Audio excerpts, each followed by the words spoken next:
Les opérateurs des forces spéciales survivent dans les pires conditions imaginables, parachutés en territoire hostile avec un équipement minimal, opérant derrière les lignes ennemies.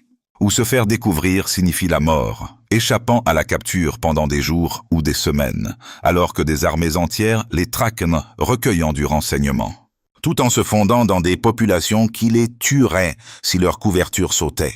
Ils ne font pas cela parce qu'ils ont le meilleur matériel, ni parce qu'ils ont accumulé le plus de provisions, ni parce qu'ils se sont entraînés au tir plus que quiconque.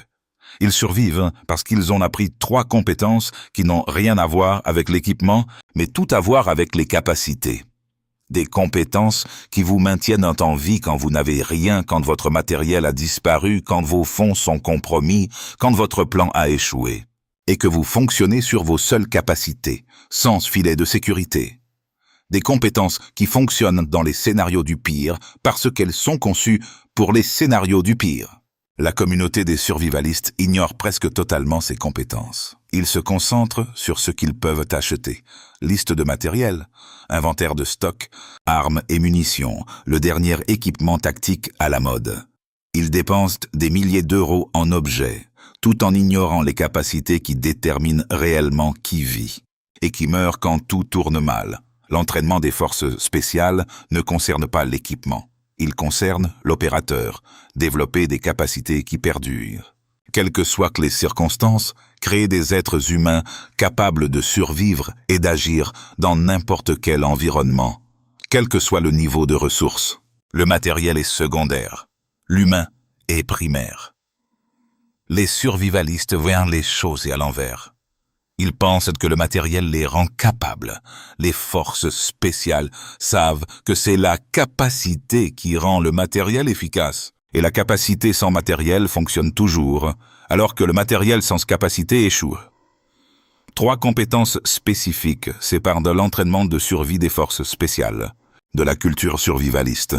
3 capacités que les opérateurs SF pratiquent sans relâche, dont les survivalistes ignorent l'existence, ou qu'ils rejettent comme étant des trucs militaires, qui ne s'appliquent pas aux civils. Sauf que si, cela s'applique plus à la survie en cas d'effondrement que presque tout ce pourquoi les survivalistes s'entraînent. Parce que les scénarios d'effondrement sont des territoires hostiles.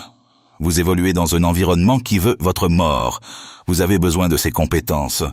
Vous ne les avez pas, et ce fossé pourrait être ce qui vous tuera. Voici les 3 compétences de survie que les forces spéciales apprennent et que les survivalistes ignorent toujours.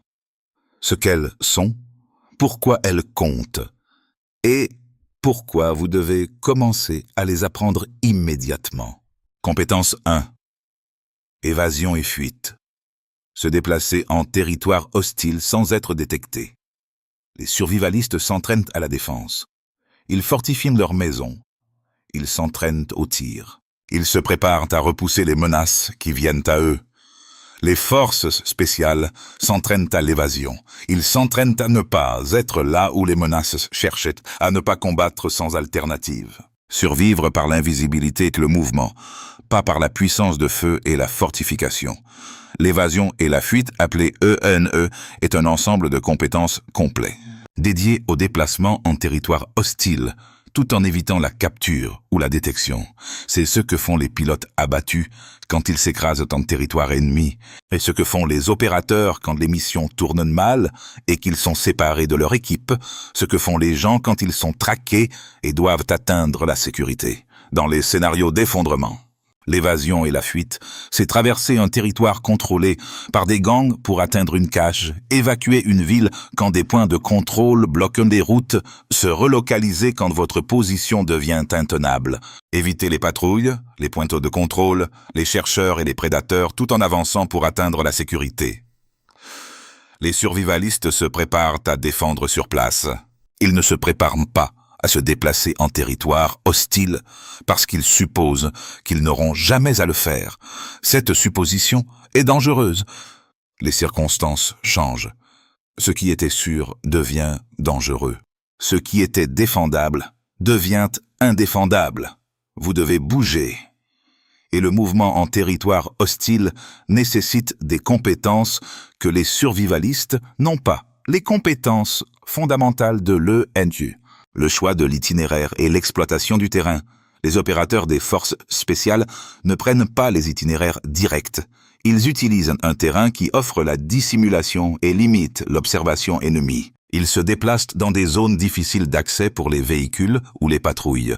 Ils utilisent les caractéristiques naturelles, ravins, végétation dense, obstacles aquatiques comme barrières entre eux et les poursuivants. Les survivalistes pensent aux itinéraires en termes de route versus chemin secondaire.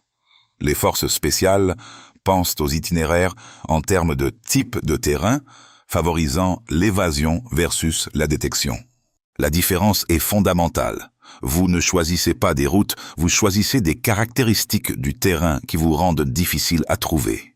Les zones en contrebas sont souvent meilleures que les hauteurs pour l'évasion. Vous êtes en dessous des lignes de vue, dans la végétation, là où les gens ne regardent pas naturellement. Les hauteurs vous donnent de la visibilité, mais vous rendent invisible. L'entraînement des forces spéciales souligne l'utilisation du terrain pour rester invisible, pas pour mieux voir. Techniques de mouvement qui minimisent la détection. La façon dont vous bougez compte autant que l'endroit où vous bougez. Un mouvement rapide en terrain découvert attire l'attention. Un mouvement lent et délibéré en utilisant le couvert et la dissimulation vous garde invisible. Les forces spéciales pratiquent le Ranger Pace, une méthode pour parcourir du terrain rapidement pendant les fenêtres de faible visibilité et lentement à travers les zones à forte exposition. L'allure varie selon le terrain et la menace. Vous ne maintenez pas une vitesse constante, vous adaptez le mouvement aux conditions. Se découper sur l'horizon est l'erreur de l'amateur. Se déplacer le long des crêtes ou contre le ciel. Les forces spéciales restent sous l'horizon, se déplacent dans la végétation, évitent de créer des formes distinctives contre les arrière-plans. L'opérateur entraîné ne se découpe jamais. La discipline du bruit est entraînée de manière obsessionnelle. Comment placer ses pieds? Comment contrôler son équipement pour qu'il ne cliquette pas et ne racle pas? Comment respirer quand vous êtes épuisé mais devez rester silencieux? Chaque mouvement est une gestion du bruit. Les survivalistes marchant dans les bois comme s'ils faisaient de la randonnée. Les forces spéciales glissent sans laisser de traces sonores. Contrepistage et conscience des traces. Vous laissez des traces, empreintes, végétation cassée, sol perturbé, odeur. Les pisteurs peuvent suivre cela. L'entraînement ENE inclut la conscience des traces que vous créez et des méthodes pour les minimiser ou les masquer. Marcher sur des surfaces dures quand c'est possible. Choisir des itinéraires dans l'eau ou sur la roche qui ne retiennent pas les traces. Faire marche arrière et changer de direction pour confondre les poursuivants. Se déplacer sous la pluie ou le vent qui obscurcit les traces. Ces techniques vous ralentissent, mais réduisent la piste que vous laissez. Les survivalistes pensent au mouvement tactique en termes d'armes prêtes. Les forces spéciales pensent au mouvement tactique comme. Ne laissez aucune preuve de votre passage. Mentalité différente. Résultats différents. Technique d'évasion urbaine. Les villes sont un terrain différent de la nature sauvage. Le ENE, en milieu urbain, utilise les bâtiments, les foules, les véhicules et les infrastructures pour la dissimulation. Les forces spéciales s'entraînent aux deux types d'évasion, car les missions ont lieu dans les deux. L'évasion urbaine inclut le fait de se fondre dans la population, utiliser les structures pour la dissimulation, se déplacer dans des zones où l'observation est limitée et éviter les points de contrôle ou les schémas de patrouille. C'est directement applicable au scénario d'effondrement dans les zones peuplées, mais les survivalistes s'entraînent rarement pour cela, car ils sont concentrés sur des scénarios de retraite rurale. Sélection et établissement de cache. Parfois, vous ne pouvez pas continuer à bouger, vous devez vous abriter. L'entraînement EN inclut la sélection et l'établissement de caches qui restent indétectés même lors de recherches approfondies. Les caractéristiques des bonnes caches. Elles sont inconfortables. Si c'est confortable, c'est évident. Elles ont des accès limités que vous pouvez observer. Elles offrent une dissimulation sous plusieurs angles. Il y a des zones que les gens ne fouillent pas naturellement. Végétation épaisse, terrain désagréable, endroits qui demandent des efforts pour y accéder. Les survivalistes pensent à se cacher, comme aller dans une pièce et fermer la porte. Les forces spéciales pensent à se cacher, comme devenir invisible dans un environnement où des gens vous cherchent activement. La première méthode fonctionne en territoire ami. La seconde fonctionne quand vous êtes traqué. Le changement de mentalité requis par le ne concerne pas la confrontation. Vous évitez le contact totalement. Chaque rencontre que vous évitez est un combat que vous n'avez pas eu à gagner. Des munitions que vous n'avez pas eu à dépenser, une blessure que vous n'avez pas risquée. L'objectif est d'atteindre la destination sans que personne sache que vous étiez là. Les survivalistes sont entraînés à penser à la projection de capacité. Je peux défendre ceci. Je peux gagner ce combat. Les forces spéciales sont entraînées à penser à la conservation des capacités.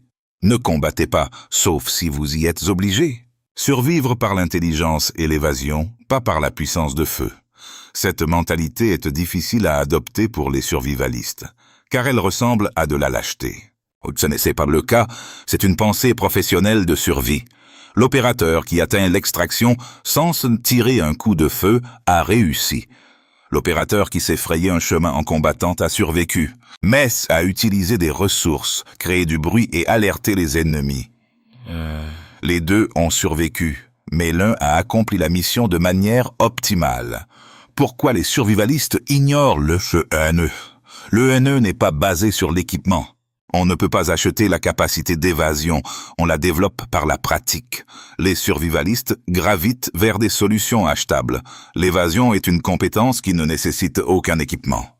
Et beaucoup d'entraînement, exactement l'inverse de la culture survivaliste. Le ENE suppose la mobilité. La plupart des plans survivalistes supposent une défense statique. Je défendrai ma maison, retraite. Les forces spéciales supposent que vous pourriez avoir besoin de vous déplacer en territoire hostile à tout moment. La capacité de mouvement versus la défense de position fixe représentent des philosophies de survie fondamentalement différentes. L'entraînement est physiquement et mentalement exigeant. Pratiquer réellement l'évasion signifie passer des heures à se déplacer sur le terrain tout en maintenant la discipline. Ce n'est pas amusant, ce n'est pas confortable. C'est un travail difficile.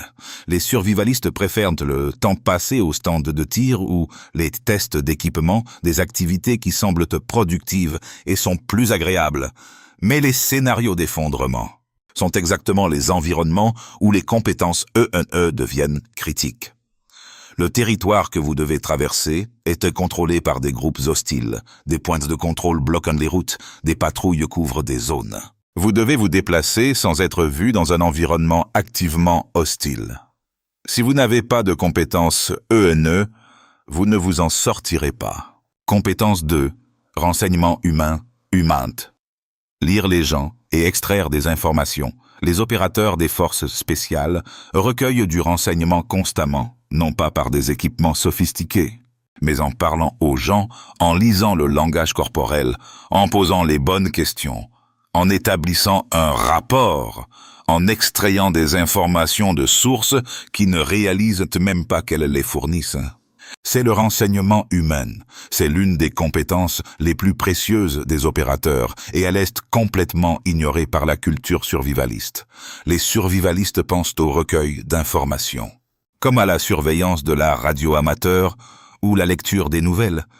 Les forces spéciales pensent au recueil d'informations comme à l'interaction avec les humains et l'extraction de renseignements, par la conversation et l'observation. La différence est critique, car dans les scénarios d'effondrement, le renseignement le plus précieux n'est pas diffusé. Il est connu des gens sur le terrain. Compétences humaines fondamentales. L'élicitation. Extraire des informations sans question directe. Vous ne demandez pas où opèrent les gangs. Ça, c'est un recueil de renseignements trop évident. Vous élicitez la même information par une conversation qui semble fortuite. Comment va le quartier? J'ai entendu dire que les choses sont devenues tendues. Quelques pâtés de maison plus loin. La personne répond avec sa perspective. Vous n'interrogez pas, vous avez une conversation, mais vous l'orientez vers vos cibles de renseignement. Tout en la rendant naturelle, les forces spéciales pratiquant l'élicitation intensément. Comment guider les conversations? Comment poser des questions qui provoquent des informations? Sans révéler votre intérêt pour le renseignement. Comment faire en sorte que les gens veuillent vous dire des choses parce qu'ils se sentent écoutés et respectés? Les survivalistes n'apprennent pas cela. Quand ils ont besoin d'informations, ils demandent directement « Y a-t-il des gangs ici ?» Cela les marque comme des étrangers recueillant du renseignement, ce qui crée la suspicion et bloque le flux d'informations. L'approche directe échoue, l'approche par l'élicitation réussit. Lire le langage corporel et le comportement de base. Les gens mentent avec les mots, leur corps disant souvent la vérité. Les opérateurs des forces spéciales sont formés à la lecture de la communication non verbale pour évaluer l'honnêteté, le stress, la tromperie et l'intention. L'établissement de la base de référence est la fondation. Vous observez comment quelqu'un se comporte normalement. Puis vous surveillez les écarts par rapport à cette base quand des sujets spécifiques sont abordés. Le changement indique que ce sujet a de l'importance. Stress, tromperie, émotion forte. Cela guide ce que vous devez sonder davantage. Les micro-expressions révèlent l'émotion authentique avant que le contrôle conscient ne la masque. Le positionnement des mains indique le confort ou la menace. Les schémas de contact visuel montrent la confiance ou la tromperie. La proxémique, comment quelqu'un se positionne par rapport à vous, révèle son niveau de confort et ses intentions. Ce n'est pas de la lecture de pensée, c'est de la reconnaissance de formes basées sur une observation entraînée. Les forces spéciales pratiquent cela constamment. Les survivalistes ne savent même pas que c'est une compétence apprenable. Ils évaluent les gens basés sur leur intuition, qui est une intuition non entraînée, parfois juste, souvent fausse. Établissement de rapports et ingénierie sociale. Les gens partagent des informations avec les personnes qu'ils apprécient et en qui ils ont confiance. Les opérateurs des forces spéciales vont former à établir un rapport rapidement, même avec des gens de cultures différentes, qui pourraient être hostiles. Refléter le langage corporel et les schémas de parole, trouver un terrain d'entente, démontrer du respect pour les coutumes locales. Utiliser l'humour de manière appropriée. Cette technique crée une connexion psychologique qui permet le partage d'informations. Ce n'est pas de la manipulation pour un gain égoïste, c'est une compétence de survie en territoire hostile. Les locaux ont des informations dont vous avez besoin. Leur coopération peut faire la différence entre vivre et mourir. Établir un rapport est la façon dont vous obtenez cette coopération. Les survivalistes sont souvent terribles à cela.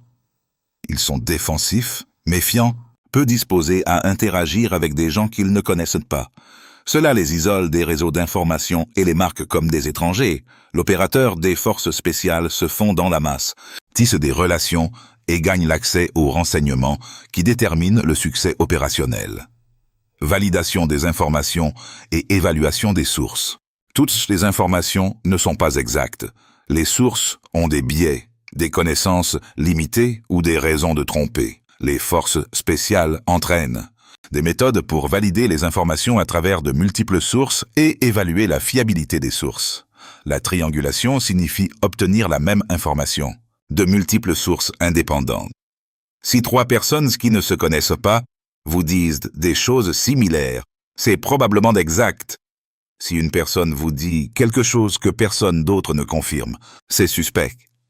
L'évaluation de la motivation de la source demande pas pourquoi cette personne partage-t-elle cette information, qu'est-ce qu'elle y gagne, que pourrait-elle cacher. Comprendre la motivation aide à déterminer la fiabilité. Les opérateurs des forces spéciales maintiennent des réseaux d'information, des relations avec de multiples sources qui peuvent être recoupées. Les survivalistes interagissent typiquement avec des cercles sociaux limités et ne construisent pas systématiquement des réseaux d'information à travers des sources diverses. Reconnaissance de forme et analyse. Le recueil de renseignements n'est pas seulement collecter des informations, c'est analyser des schémas pour comprendre ce qui se passe et prédire ce qui arrivera. Vous remarquez quelles zones ont un trafic accru, quels groupes étendent leur territoire, quelles ressources deviennent rares, quelles alliances se forment. Ces schémas, racontant des histoires sur l'environnement opérationnel, que des demandes directes d'informations ne révéleraient pas. Les opérateurs des forces spéciales sont formés à remarquer les schémas à travers de multiples flux d'informations, et les synthétiser en renseignements exploitables. Ce n'est pas de l'instinct, c'est une compétence d'analyse entraînée. Les survivalistes collectent des informations, mais manquent souvent du cadre analytique pour les synthétiser en renseignements utilisables. Pourquoi cela compte en cas d'effondrement? L'information détermine les décisions. Où chercher de la nourriture? Quels itinéraires sont sûrs? Quels groupes d'élèves sont hostiles? Quelles zones ont des ressources? Toutes ces informations existent dans la connaissance humaine avant de devenir de notoriété publique. La personne qui recueille du renseignement tôt prend de meilleures décisions avant que tout le monde n'ait compris la même chose. Le humain empêche aussi les erreurs fatales. Vous êtes sur le point de commercer avec un groupe. Par la conversation et l'observation, vous évaluez leur plan de vous voler. Vous repartez. Pas de confrontation, pas de perte. Vous survivez par l'information. Ou vous envisagez de rejoindre une communauté, par l'élicitation et l'établissement de rapports, vous apprenez que le leadership est instable et que le groupe se fracture. Vous ne rejoignez pas. Vous avez évité d'être piégé dans une organisation en échec. Le renseignement vous a sauvé. Pourquoi les survivalistes ignorent le humain? C'est socialement focalisé. Les survivalistes sont souvent introvertis ou asociaux par nature. C'est une partie de la raison pour laquelle ils sont survivalistes. Les compétences sociales semblent inconfortables, mais le confort ne détermine pas l'efficacité. Le humain fonctionne indépendamment de votre type de personnalité, mais vous devez l'entraîner. Cela nécessite une interaction humaine soutenue. Vous ne pouvez pas recueillir du renseignement sans parler aux gens. Les survivalistes, qui ont adopté la mentalité du loup solitaire, résistent à cela. Ils voient les autres humains comme des menaces, pas comme des sources d'informations. Cela les rend aveugles à l'un de leurs plus précieux.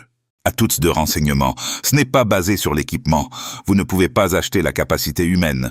Vous pouvez suivre des cours ou lire des livres, mais finalement, c'est de la pratique.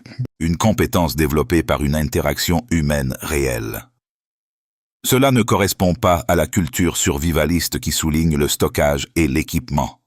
Mais en cas d'effondrement, l'opérateur qui peut recueillir du renseignement par l'interaction humaine sait ce qui se passe, alors que le survivaliste isolé prend des décisions.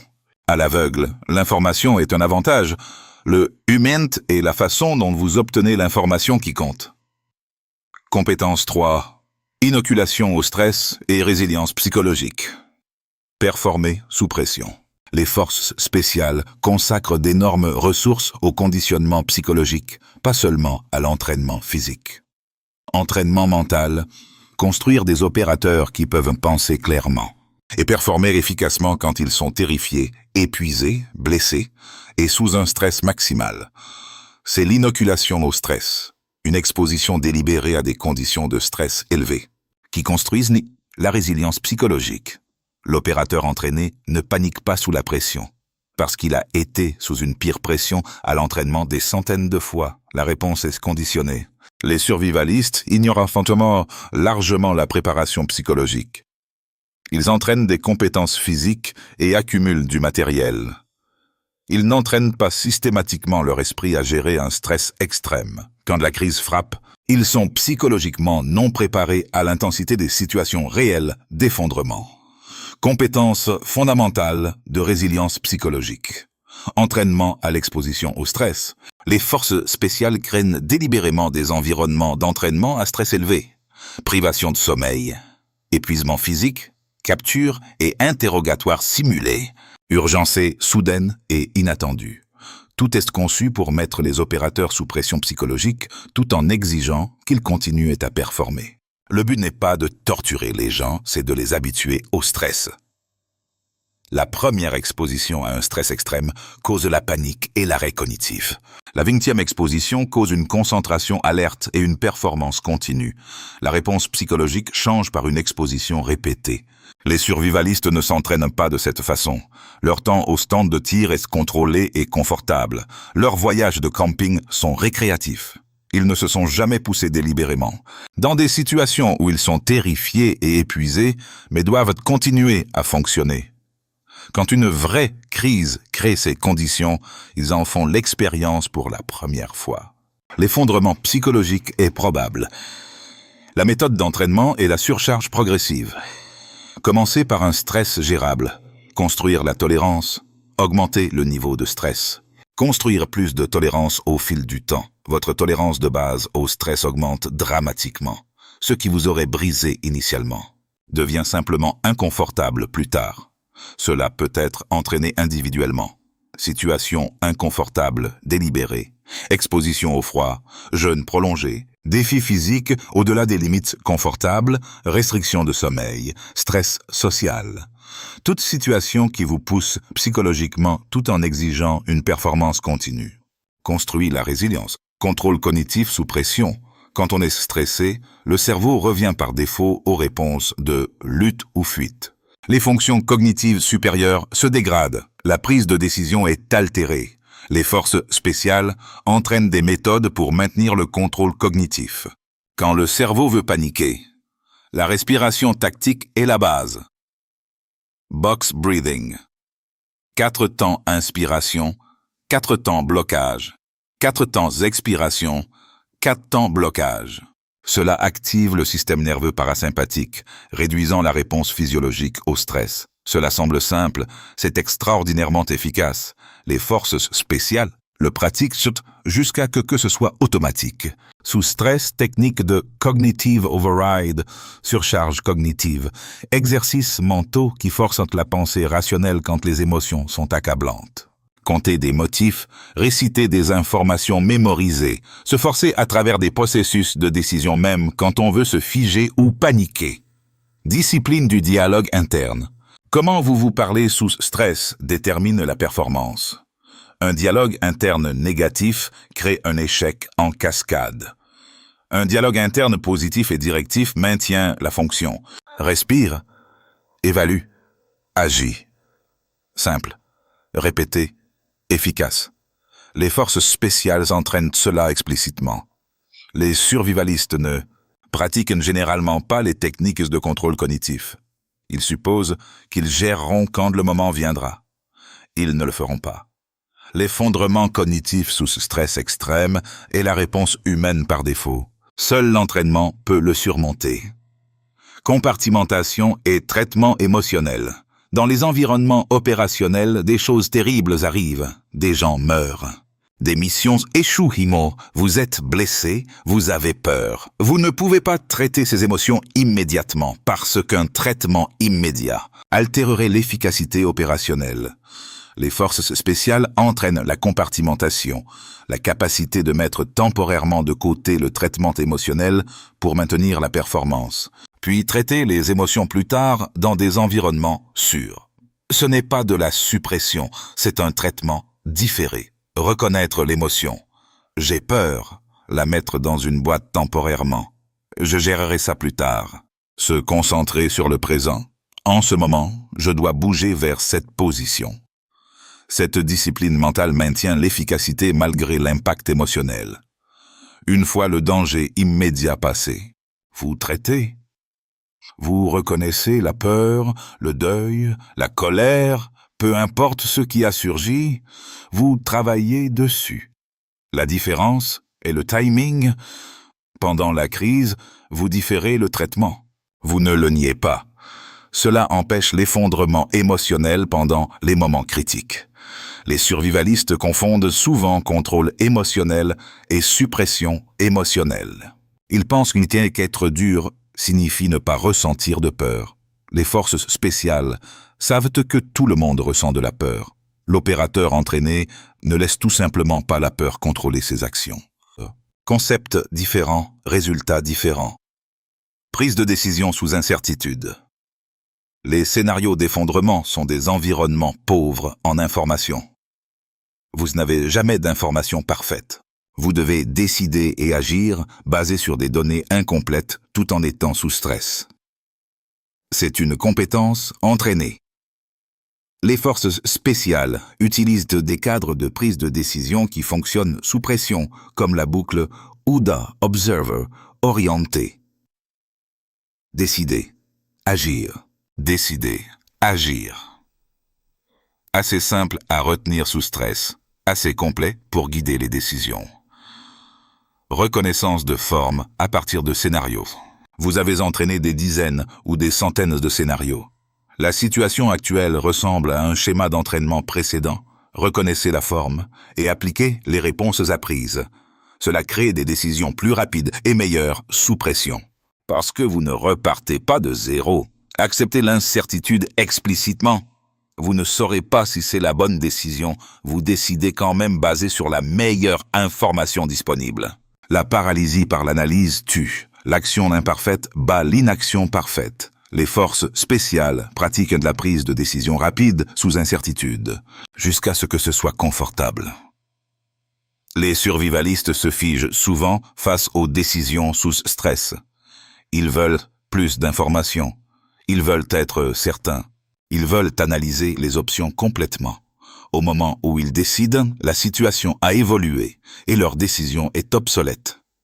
L'entraînement crée un confort avec l'incertitude qui permet une prise de décision rapide. Cohésion de groupe sous stress. La plupart des opérations des forces spéciales sont basées sur des équipes. L'équipe doit rester fonctionnelle. Quand les individus sont sous stress maximal, cela nécessite une cohésion psychologique entraînée qui empêche l'effondrement du groupe quand les choses tournent mal. La confiance est construite par l'épreuve partagée. Les équipes qui s'entraînent ensemble sous stress se font confiance sous stress réel. Ils connaissent les capacités de leurs coéquipiers par l'expérience, pas par supposition. Discipline de communication sous stress. Une communication claire, concise et contrôlée, même quand tout le monde est terrifié. Cela maintient la coordination et empêche la panique de groupe. Fluidité du leadership et du suivi. Le leader désigné pourrait être incapacité, un autre membre de l'équipe prend le relais. Cela fonctionne. Parce que tout le monde est entraîné au principe de leadership et accepte naturellement les transitions de leadership. La hiérarchie est ce fonctionnel, pas rigide. Pour les survivalistes opérant en groupe, cet entraînement est critique. Votre famille ou groupe de survie fera face à un stress extrême. Sans cohésion entraînée, les groupes se fracturent quand la pression atteint son comble. Avec une cohésion entraînée, les groupes fonctionnent mieux sous stress que les individus ne le font. Pourquoi la résilience psychologique compte le plus? La capacité physique et les provisions comptent. Mais l'effondrement psychologique rend toute autre préparation inutile. La personne qui panique et se fige meurt, indépendamment de son matériel. La personne qui maintient une fonction cognitive et continue à opérer survit. L'effondrement est un stress prolongé, pas une seule crise, mais une crise soutenue sur des semaines, des mois, des années. La résilience psychologique détermine si vous maintenez la fonctionnalité sur cette durée ou si vous vous détériorez vers le dysfonctionnement. La plupart des morts dans les scénarios d'effondrement ne viennent pas immédiatement de la violence ou de la famine, mais du stress accumulé, causant un échec de prise de décision qui crée des erreurs en cascade qui finissent par vous tuer. La résilience psychologique empêche cette cascade. Pourquoi les survivalistes ignorent l'entraînement psychologique? C'est invisible. Vous ne pouvez pas voir la résilience psychologique. Vous pouvez voir du matériel et des stocks. Les survivalistes se concentrent sur des marqueurs de préparation visibles, qu'ils peuvent inventorier et photographier. La préparation mentale ne s'affiche pas sur des photos de placards de stockage, c'est inconfortable. L'entraînement à l'inoculation au stress nécessite de se rendre délibérément misérable. Ce n'est pas amusant. Les survivalistes veulent que la préparation soit agréable. Des journées au stand de tir réussis, des stocks organisés, du camping confortable. L'entraînement psychologique est délibérément désagréable. Cela nécessite une expertise ou une programmation délibérée. Vous pouvez acheter du matériel. Vous ne pouvez pas acheter la résilience psychologique. Vous devez l'entraîner systématiquement au fil du temps. La plupart des survivalistes manquent de connaissances pour concevoir des programmes de conditionnement psychologique efficaces. Et l'entraînement professionnel est cher et rare. Mais le retour sur investissement est extraordinaire. La préparation psychologique multiplie l'efficacité de toute autre préparation. La personne psychologiquement préparée avec un équipement limité surpasse constamment la personne psychologiquement fragile. Avec un équipement parfait. Le fil conducteur, la capacité au-dessus de l'équipement. Les trois compétences partagent une caractéristique fondamentale. Ce sont des capacités humaines, pas des avantages basés sur l'équipement. L'évasion et la fuite sont du mouvement et de la discipline. Le humain est une compétence sociale et de l'observation. La résilience psychologique est un conditionnement mental. Aucune ne nécessite de matériel, toutes nécessitent de l'entraînement. C'est la différence fondamentale entre la préparation des forces spéciales et la préparation survivaliste. Les forces spéciales construisent des êtres humains capables, qui peuvent opérer dans n'importe quel environnement avec n'importe quel niveau d'équipement. Les survivalistes construisent des stocks et espèrent que leur matériel compensera les lacunes de leurs capacités. Quand le matériel est perdu, capturé ou épuisé, l'opérateur a toujours des capacités. Le survivaliste n'a rien. C'est pourquoi les méthodologies des forces spéciales soulignent le développement des capacités par-dessus l'accumulation d'équipements. Pourquoi les survivalistes ne peuvent pas ignorer ces compétences? Les scénarios d'effondrement sont exactement les environnements pour lesquels ces compétences ont été conçues. Opérer en territoire hostile avec des ressources limitées, tout en étant sous un stress extrême. Ce n'est pas seulement pour les opérations militaires, c'est la survie en cas d'effondrement. Vous aurez besoin de vous déplacer dans des zones dangereuses. Les compétences déterminent si vous y arrivez. Vous aurez besoin d'informations sur ce qui se passe autour de vous. Le HUMINT détermine ce que vous savez et ce que vous manquez. Vous ferez face à des situations terrifiantes et épuisantes. La résilience psychologique détermine si vous maintenez votre fonction ou si vous vous effondrez. Ce ne sont pas des compétences optionnelles, bonnes à avoir. Ce sont des capacités de survie fondamentales qui séparent les gens qui s'en sortent de ceux qui ne s'en sortent pas. Comment commencer à apprendre ces compétences? Entraînement ENE. Commencez par la navigation terrestre sans GPS. Apprenez à vous déplacer sur le terrain en utilisant des caractéristiques naturelles. Pratiquez le déplacement silencieux dans les bois. Travaillez sur l'observation sans être observé. Suivez des cours de pistage pour comprendre les traces que vous laissez. Étudiez l'évasion urbaine. Pratiquez tout. Entraînement HUMANT. Lisez des livres sur le recueil de renseignements humains, l'élicitation et l'ingénierie sociale. Étudiez le langage corporel et les micro-expressions. Pratiquez des techniques de conversation qui extraient des informations. Travaillez sur l'établissement de rapports avec des étrangers. Rejoignez des groupes pour pratiquer l'intelligence sociale dans des environnements semi-structurés. Résilience psychologique. Concevez une exposition au stress progressive. Douche froide. Construisez une tolérance à l'inconfort précoce. Le jeûne prolongé introduit un stress physique et mental. Privation de sommeil dans des environnements sûrs. Défis physiques au-delà des zones de confort, toujours avec des limites sûres, mais en poussant les limites psychologiques. Il existe un entraînement professionnel. Les écoles de survie enseignent l'ENE. Les cours d'entretien et d'interrogatoire enseignent les bases du HUMANT. La protection rapprochée et les professions à haut stress fournissent un conditionnement psychologique. Cela coûte de l'argent, mais fournit un apprentissage structuré auprès d'instructeurs expérimentés. L'apprentissage autodirigé est aussi viable. L'information existe dans des livres, des vidéos et des cours. Le défi est de l'appliquer systématiquement. Plutôt que de consommer passivement, vous devez pratiquer, pas seulement étudier. Le fond du problème. Les opérateurs des forces spéciales apprennent 3 compétences de survie que les survivalistes ignorent presque universellement. L'évasion et la fuite, le recueil de renseignements humains et la résilience psychologique sous stress. Ces compétences sont fondamentales à la survie dans des environnements hostiles. Les scénarios d'effondrement sont des environnements hostiles. Les survivalistes se concentrent sur le matériel et les provisions, tout en ignorant le développement des capacités. C'est à l'envers. Le matériel amplifie la capacité, mais ne la remplace pas. Sans capacité, le matériel est gaspillé. Avec la capacité, un matériel minimal est suffisant. Les trois compétences que les forces spéciales soulignent ne sont pas spécifiques aux militaires. Ce sont des capacités de survie universelles qui fonctionnent pour quiconque dans n'importe quelle crise. Se déplacer sans être vu en territoire dangereux. Recueillir des informations par l'interaction humaine. Maintenir une fonction psychologique sous un stress extrême. Celle-ci détermine la survie plus que n'importe quel équipement que vous possédez. Apprendre ces compétences nécessite du temps, de l'effort et de l'inconfort. Ce ne sont pas des solutions d'achat rapides. Ce sont des investissements de capacité à long terme qui pénètrent des retours pour toujours. Une fois apprises, elles persistent. Personne ne peut vous les enlever. Elles fonctionnent avec zéro équipement. Elles s'améliorent avec la pratique.